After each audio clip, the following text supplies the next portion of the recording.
तो कहानी की शुरुआत होती है बॉबी नाम के एक लड़के से जो किसी से बचते हुए जंगलों के बीचों बीच भाग रहा था। उसके पीछे कौन लोग पड़े थे ये जानने के लिए कहानी चली जाती है पास्ट में। हम बॉबी और उसकी वाइफ ट्रेसी को एक छोटे से अपार्टमेंट में देखते हैं जहाँ ट्रेसी अभी तक कंसीव ना होने की वजह से बहुत ज्यादा उदास है। ट्रेसी का बस एक ही ख्वाब था कि उसका पुरसकून जगह पर घर हो जहाँ वो अपनी फैमिली बना सके, पर दोनों ही काम नहीं हो पा रहे थे। उनका अपार्टमेंट भी शहर के शोर को हलचल के दरमियान में था और शादी के कई साल बाद भी वो कंसीव नहीं कर पा रही थी। शाम में ट्रेसी के दोस्त घर आकर उससे एक बहुत अच्छी कम्युनिटी के बारे में बात कहती है जो एक रिलैक्स जगह पर थी और गेटेड कम्युनिटी थी। वहाँ के लोग भी काफी अच्छे थे। ट्रेसी ने उससे सवाल किया कि अगर तुम्हें वो कम्युनिटी इतनी अच्छी लगी थी तो तुमने उसमें घर क्यों नहीं लिया। तो उस लड़की ने कहा कि हमें उन्होंने घर दिया ही नहीं, इसलिए कि हमने उन्हें बताया था कि हम दूसरा बच्चा प्लान नहीं करना चाहते। ट्रेसी को अजीब लगा कि ये कैसी रीजन है। ट्रेसी की फ्रेंड उस कम्युनिटी की जितनी तारीफ कर रही थी उसके हस्बैंड को नहीं लगता था कि वो इतनी भी अच्छी है। वो तो लोगों से कहता है आप लोग विजिट कर लो, अगर आप लोग को अच्छी लगे तो वहाँ चले जाना, मुझे तो कोई अगर बाहर रहने के पैसे भी थे तो मैं नहीं रहूंगा। खैर ट्रेसी को एक पुरसकून जगह पे घर चाहिए था, इसलिए अगले के दिन ये लोग उस कम्युनिटी को चेक करने के लिए चले गए। गेट के पास ये लोग रुके। इन्हें समझ नहीं आई, गेट के पास कोई गार्ड भी नहीं था। गेट कौन खोलता? गेट खुद ब खुद खुल गया और यहाँ पर उन्हें कम्युनिटी की प्रेसिडेंट मिली जिन्होंने उसे कम्युनिटी का एक टूर दिया और कम्युनिटी के बारे में बताना शुरू किया। ट्रेसी और बॉबी ने नोट किया कि यहाँ पर बहुत सारे बच्चे थे और तकरीबन सेम एज के। कॉमन बात ये थी कि हर कपल के यहाँ 2 बच्चे थे, जिसका मतलब उसकी फ्रेंड ठीक कह रही थी कि इस कम्युनिटी में रहने के लिए 2 बच्चे प्लान करना जरूरी है। ट्रेसी को इस बात से भी कोई प्रॉब्लम नहीं थी क्योंकि उसे बच्चे पसंद थे। कम्युनिटी प्रेसिडेंट ट्रेसी को बताती है कि इस कम्युनिटी को बनाया गया था फैमिली वैल्यूज को वापस लाने के लिए। ये पूरी कम्युनिटी एक फैमिली की तरह रहते हैं। यहाँ पर कोई क्राइम नहीं होता बल्कि सब एक दूसरे का ख्याल रखते हैं, बिल्कुल फैमिली की तरह। कम्युनिटी प्रेसिडेंट बताती है कि सभी लोग यहाँ पर इसलिए आए थे ताकि वो अपने बच्चों को अच्छे माहौल में परवरिश दे सकें और सभी बच्चे यहाँ पर काफी खुश भी थे।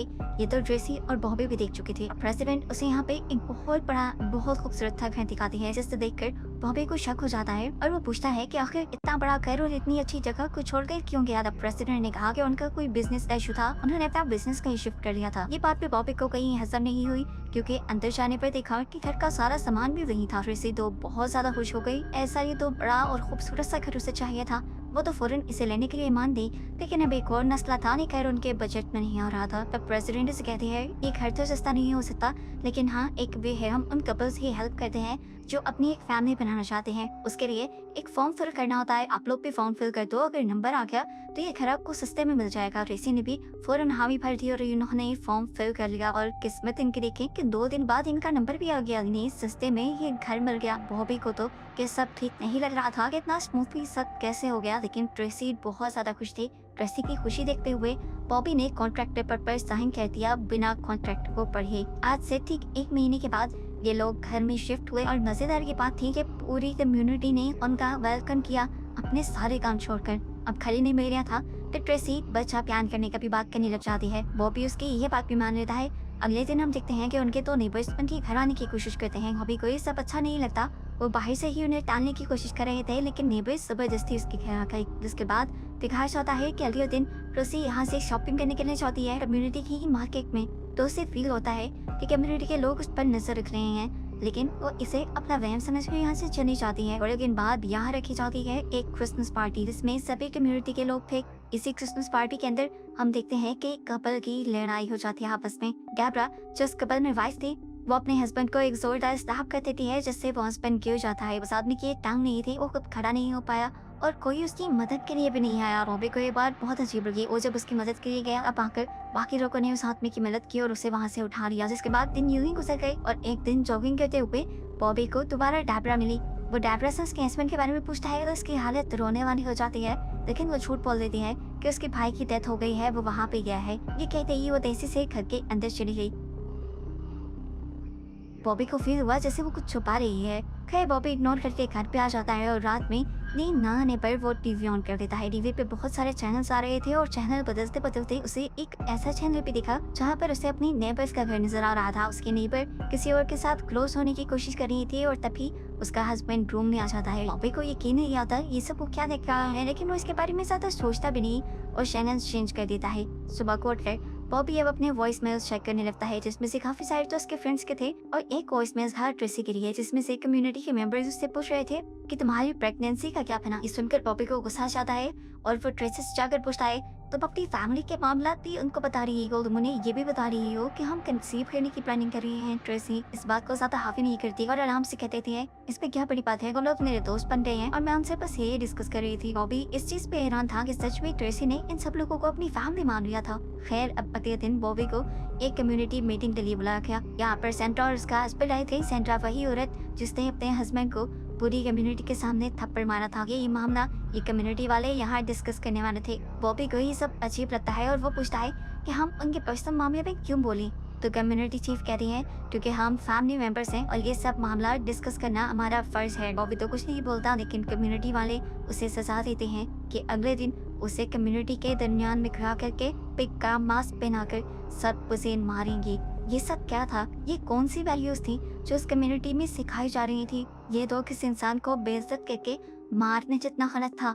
ज्यादा अजीब बात ये थी कि पुलिस वाले भी यहाँ कुछ नहीं कर रहे थे, बल्कि बड़े आराम से खड़े होकर तमाशा देख रहे थे। बॉबी को अब अपने फ्यूचर की फिक्र होने लगी। क्या उसके बच्चे भी यही पुरानी वैल्यूज सीखेंगे? बॉबी ने खुद जाकर सेंड्रा को बचाना चाहा तो सेंड्रा ने ही उल्टा उससे कह दिया प्लीज यहाँ से चले जाओ। और कम्युनिटी के बाकी लोगों ने भी बॉबी की इस हरकत को अच्छा नहीं समझा। ये मामला यहीं पे खत्म हो जाता है और कुछ दिन बाद दोबारा सेंड्रा और बॉबी एक शॉप के बाहर मिलते हैं। सेंड्रा खुश होने की एक्टिंग करते हुए बॉबी को बताती है कि अगर कम्युनिटी ना होती तो हमारी शादी अब तक बची हुई ना होती। बॉबी इसकी बात में सर हिला देता है और उसके हस्बैंड की शक्ल देखता है जो सच में दुखी नजर आ रहा था। वो भी अब घर आया तो उसने क्या देखा कि कम्युनिटी की प्रेसिडेंट एक औरत को लेकर उनके घर आई हुई थी। इनको देखकर बॉबी को गुस्सा आ गया क्योंकि वो जानते थे कि वो ट्रेसी के माइंड में ऊट-पटांग की बातें भर रही हैं और ऐसा वो नहीं चाहता था। रेजिडेंट बताती है कि हम तो बस तुम्हारी मदद करने के लिए आए हैं। 5 महीने गुजर चुके हैं, तुम लोग अभी तक कंसीव नहीं कर पाए। हम तुम्हारी हेल्प करना चाहते हैं ताकि तुम जल्दी कंसीव कर सको। शायद तुमने कॉन्ट्रैक्ट पढ़ा नहीं बॉबी, लेकिन कॉन्ट्रैक्ट में साफ साफ लिखा है अगर कोई कपल 6 महीने तक कंसीव नहीं कर पाता तो उसे इस कम्युनिटी में रहने नहीं दिया जाता और उसको उसके घर के पैसे भी वापस नहीं दिए जाते। इसके बाद सुनकर बॉबी का सर चकराने लगा और पहले ही मर्तबा उसने जाकर एग्रीमेंट पढ़ा। उसमें बहुत ही अजीबोगरीब रूल्स लिखे हुए थे और सबसे अजीब बात कि इन रूल्स को तोड़ने की भी सजाएं उससे भी ज्यादा बुरी थी। बॉबी ये सब देखकर बहुत ज्यादा परेशान हो गया था, लेकिन दूसरी साइड पर ट्रेसी ये सब जानने के बाद वो ट्राई कर रही थी कि वो यही रहे। उसे ये कम्युनिटी बहुत ही ज्यादा पसंद आ गई थी। बॉबी उसे समझाता है कि कम्युनिटी वाले हमें कंट्रोल करके रखना चाहते हैं, वो हमारा फ्रीडम हमसे ले रहे हैं, लेकिन ट्रेसी को फिर भी यही रहना था। अब बॉबी इस मामले में मदद करने के लिए अपने एक लॉयर फ्रैंक की हेल्प लेता है। उसे एग्रीमेंट साइन करता है जो लॉयर पढ़ के बॉबी से कहता है तुम पागल हो, तुमने ये एग्रीमेंट साइन कैसे किया? इससे तो तुम्हारा सारा फ्रीडम चला गया है और मैं इसमें तुम्हारी कोई मदद कर भी नहीं सकता क्योंकि ये सारी चीजें लीगल हैं। बॉबी अब उससे कहता है तुम एक बार तो बस जरा पता तो करो कि इस घर की पिछली ऑनर्स का क्या हुआ था। जबकि दूसरी तरफ हमें दिखाया जाता है कि ट्रेसी दोबारा उन लोगों से मिल रही थी जो उसका बड़े ही आराम से ब्रेन वॉश कर रहे थे और ट्रेसी करवा भी रही थी। ये लोग बताते हैं कि इस कम्युनिटी के सारे बच्चे जो यहाँ पे बड़े हुए हैं वो आज बहुत बड़ी बड़ी पोस्ट पर बैठे हैं क्योंकि इस कम्युनिटी का ताल्लुक ऊपर के लोगों से है। मुझे समझ लो ये छोटी सी कम्युनिटी इस पूरे मुल्क को चलाती है क्योंकि सभी बड़े बड़े पॉलिटिशियन और बड़ी बड़ी पोस्ट पे इसी कम्युनिटी के बच्चे हैं। यहाँ पर थोड़ी देर बाद लॉयर बॉबी को पता करके बताता है कि यहाँ के पिछले ओनर की तो कोई खबर ही नहीं। ऐसा लग रहा है कि जैसे उसे जमीन निकल गई हो। बॉबी को ये सब अजीब लगा। वो अपनी नेबर से यहाँ के पुराने ऑनर्स के बारे में पूछने के लिए गया तो उसकी बात सुनकर नेबर भी थोड़ा सा घबरा गई, लेकिन उसने बॉबी को कुछ नहीं बताया।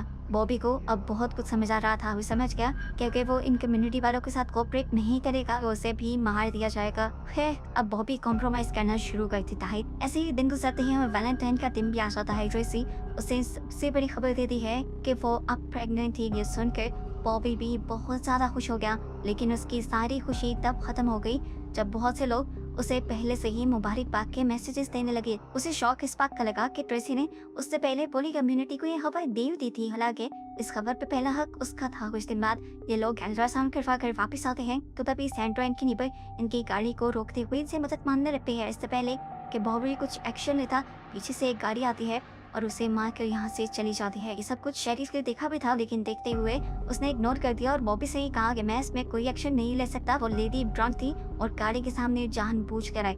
सबने ही देखा था कि वो तो मदद मांग रही थी, लेकिन सब पुलिस वाले के कहने के बाद खामोश हो गए थे। और आज के इस वाक़ये के बाद तो बॉबी और भी ज्यादा परेशान हो गया क्योंकि उसे ये भी बात समझ आ गई थी कि अगर वो किसी रूल को डिनाई करेगा तो उसका भी यही हाल होगा। फिर जाकर वो टीवी ऑन करता है तो देखता है कि उस औरत को जैसे ही एम्बुलेंस लेकर जा रही थी वो सारी फुटेज भी टीवी पे आ रही थी।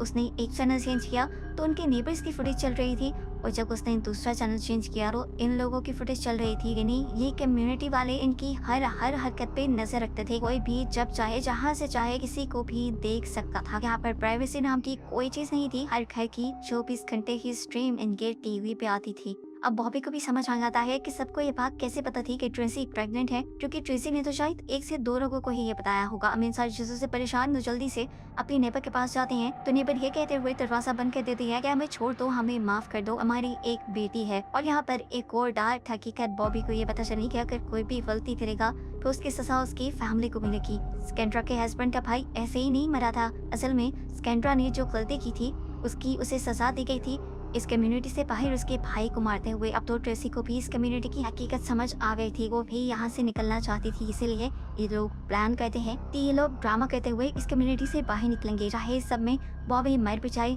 कोई परवाह नहीं, लेकिन कम से कम उनका बच्चा इस कम्युनिटी में पैदा नहीं होना चाहिए। रात होने पर ट्रेसी ने दर्द का ड्रामा किया और बॉबी उसे बड़े हॉस्पिटल ले जाने के बाहर ही इस कम्युनिटी से बाहर ले गया। सुबह में जब वो वापस आया तो वो ट्रेसी की दोस्त के लेकर आया था, जिसे भी उसने अगले दिन बाहर निकालना था। लेकिन कम्युनिटी वाले इतने पागल नहीं थे। बॉबी जितना भी छुपा लेता, लेकिन जगह जगह कैमरे लगे हुए थे, जिससे कम्युनिटी के प्रेसिडेंट को पता चल जाता है कि बॉबी ट्रेसी को यहाँ से ले गया है। प्रेसिडेंट कुछ लोगों के साथ यहाँ पर बॉबी को पकड़ने के लिए आ जाती है। उसकी दोस्त को भी पकड़ लिया जाता है। इससे पहले कि बॉबी को कुछ कहते, प्रेसिडेंट का हस्बैंड आकर एक सीजर से प्रेसिडेंट के ऊपर ही हमला कर देता है ताकि बॉबी यहाँ से भाग पाए, क्योंकि वो जानता था इस लाइफ में कितनी ज्यादा मुश्किलें हैं जो वो काटता आया था। वो अच्छा सोच रहा था बॉबी के लिए, कम से कम बॉबी ऐसी लाइफ ना गुजारे। बॉबी बचने के लिए यहाँ से भाग गया और उसके पीछे पूरी कम्युनिटी के लोग लग गए। ये वही सीन है जिसे हमने कहानी के शुरू में देखा था। इससे पहले कि ये लोग यहाँ से भाग पाते हैं, उसके सामने एक गाड़ी आके रुकती है जिसमें उसका दोस्त और उसकी वाइफ थे। ये लोग बॉबी को पकड़कर दोबारा कम्युनिटी की तरफ लेकर जाने लगते हैं, और एक बड़ा ट्विस्ट ये रिवील होता है कि बॉबी का ये दोस्त इसी कम्युनिटी का मेंबर था और उसी ने तो बॉबी को इस कम्युनिटी के बारे में बताया था, या समझ लो इस कम्युनिटी में फंसाया था। बॉबी वापस नहीं जाना चाहता था, लेकिन जबरदस्ती उसे इस कम्युनिटी में ले आया गया। और फिर कहानी यहीं से 5 साल आगे बढ़ी। हमें ट्रेसी को दिखाया गया जो यहाँ पर बहुत खुश है। उसका एक बेटा बड़ा हो चुका है और अब वो दूसरे बच्चे की प्लानिंग कर रही है कम्युनिटी रूल्स के मुताबिक। वो अब यहाँ की प्रेसिडेंट बन चुकी है और खुद नए कपल्स को पिछली प्रेसिडेंट की तरह झोल दिखा रही है ताकि वो इस कम्युनिटी का पार्ट बन जाएं। बॉबी ऊपर से इन्हें देख रहा था, लेकिन वो इसके लिए कुछ भी नहीं कर सकता था, क्योंकि हमें दिखाया गया उसकी पिछले गलती की वजह से, इन्हीं कम्युनिटी से भागने वाली प्लानिंग की वजह से उसकी दोनों टांगें काट दी गई थी और इस कम्युनिटी में बुरी तरह फंस चुका था। और बस यही दिखाते हुए ये कहानी यहाँ खत्म हो जाती है।